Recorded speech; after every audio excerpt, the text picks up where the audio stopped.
Job n'a pas été fidèle à Dieu. Quand ces problèmes ont commencé, il a maudit d'abord le jour où il est né. Job dit, maudit soit le jour qu'il a mis au monde.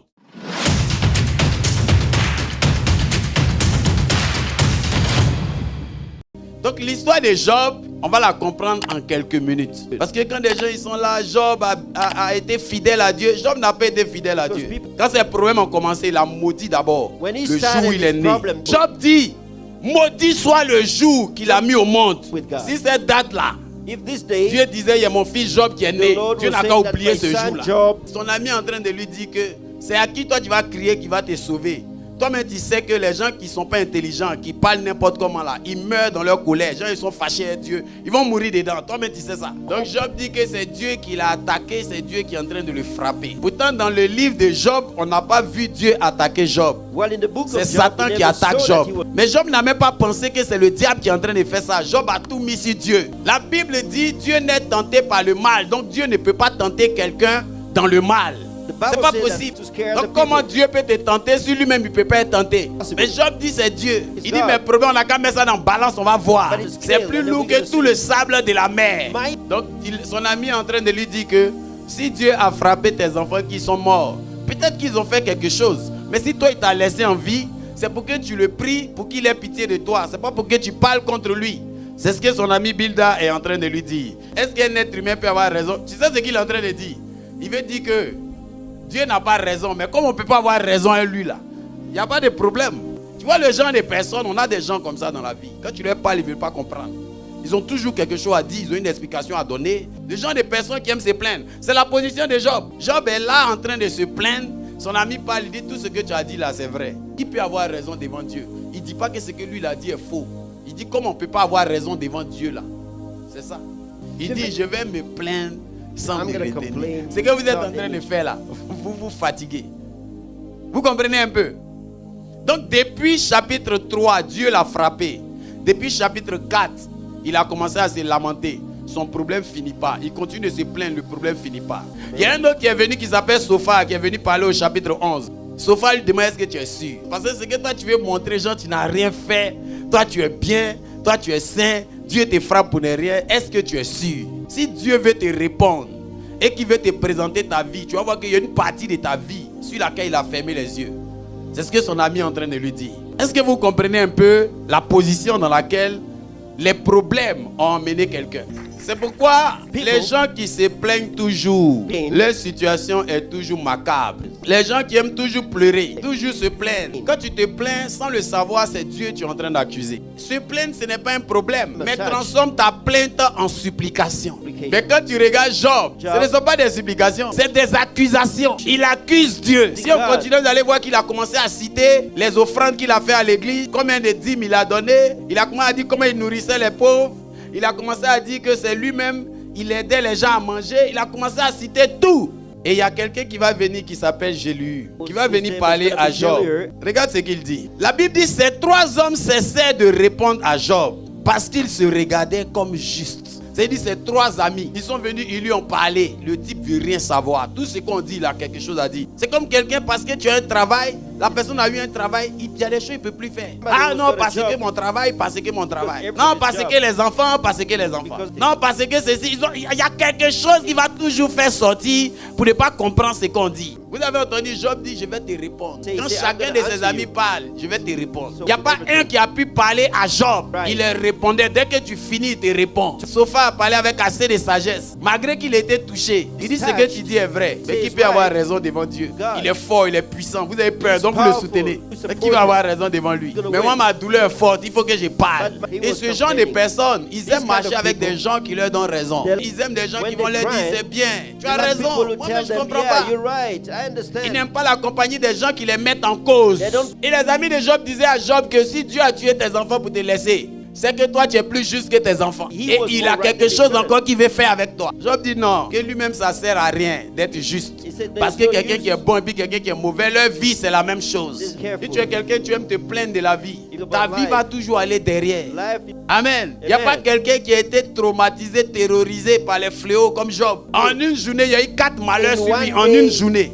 Et ils sont venus lui dire que ton champ, les bétails, tout ça, ça a brûlé. Il y a un autre qui arrive qui dit que la maison là, ça s'est écroulé sur les enfants et tout sont sont morts. Il y a un autre qui arrive qui dit que toutes tes réserves là, ça a pris feu. Le même jour, il a eu 4 malheurs, il a tout perdu. Ça veut dire que c'est lui seul qui reste. Quand ça s'est arrivé, Job dit, je suis venu poussière. Je retournerai à la poussière. Il était encore sage. Satan a dit à Dieu, il dit, un homme est prêt à tout donner. Ce qu'il a pour sa peau. Attaquons-le peau pour peau. Quand ils ont attaqué sa peau, le langage de Job a changé.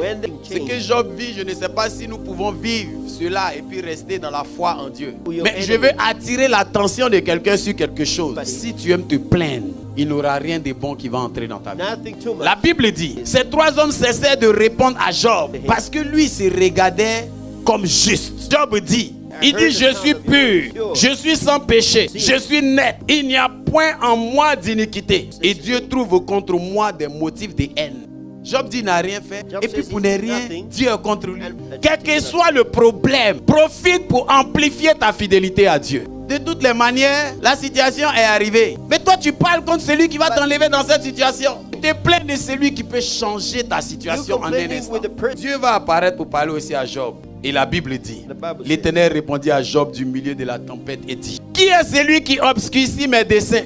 Ça veut dire que ce qui s'est passé dans la vie de Job là, c'est un plan de Dieu. Pour montrer à Satan que mon fils Job là, c'est pas n'importe qui. Mais Job a montré à Dieu que tu as parié sur le mauvais élément. Donc Dieu demande, mais quel est ce gars qui est en train de mélanger mon plan? Le plan dans lequel je suis.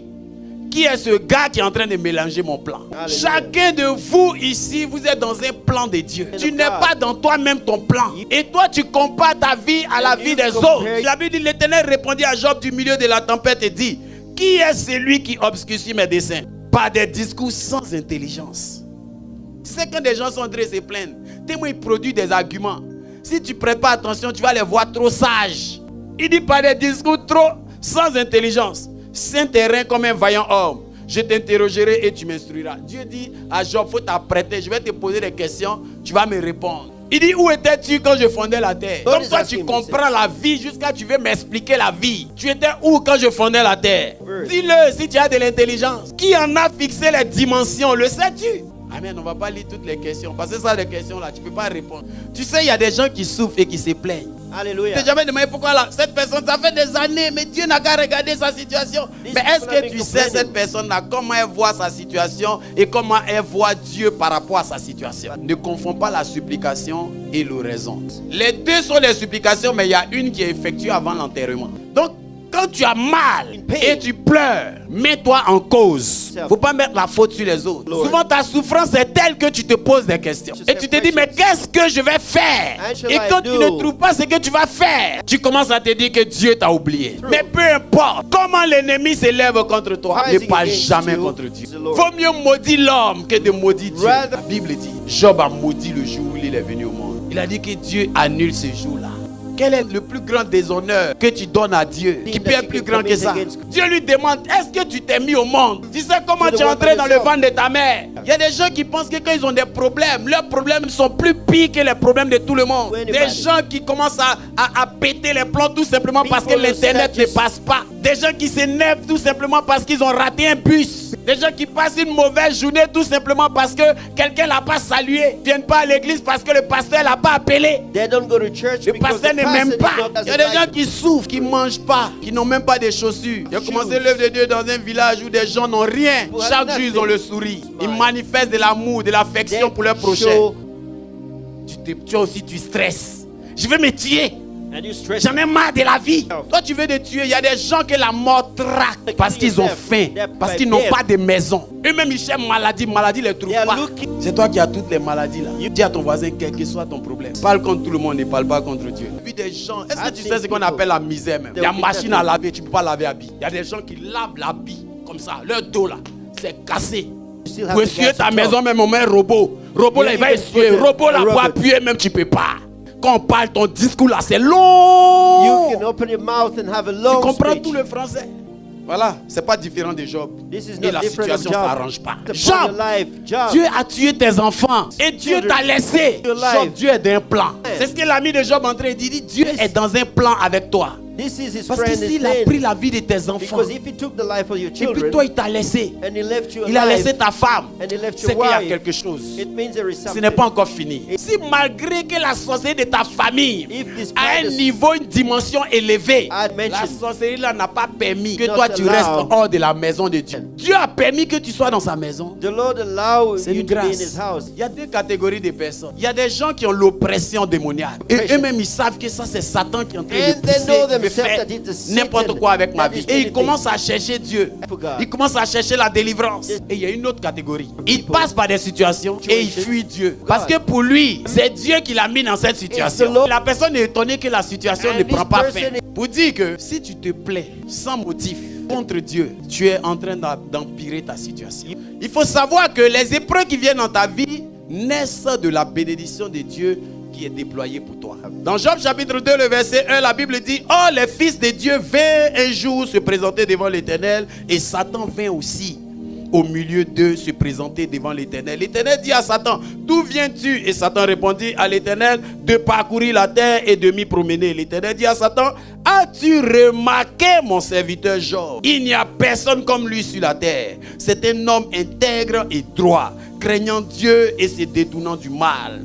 Il demeure ferme dans son intégrité et tu m'excites à le perdre sans motif. Et Satan répondit à l'Éternel: peau pour peau, tout ce que possède un homme, il le donne pour sa vie. Mais étends ta main, touche à ses os et à sa chair, et je suis sûr qu'il te maudit en face. L'Éternel dit à Satan: voici, je te le livre. Seulement épargne sa vie. Et Satan se retira devant la face de l'Éternel.